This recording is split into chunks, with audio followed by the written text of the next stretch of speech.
Hello viewers, আসসালামু আলাইকুম।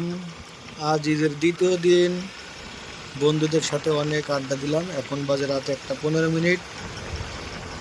বাড়ির দিকে যাইতেছি। দেখেন জমজমে নীরব পরিস্থিতি। দেশের পরিস্থিতি অবশ্য ভালো না, তারপরেও একটু আড্ডা বেশি হয়ে গেছে। বাড়ির দিকে যাইতেছি, দেখেন অনেকক্ষণ পরে একটা সিএনজি দেখতে পেলাম। শুধু কোনো লোকজন নাই, রাস্তা ফাঁকা।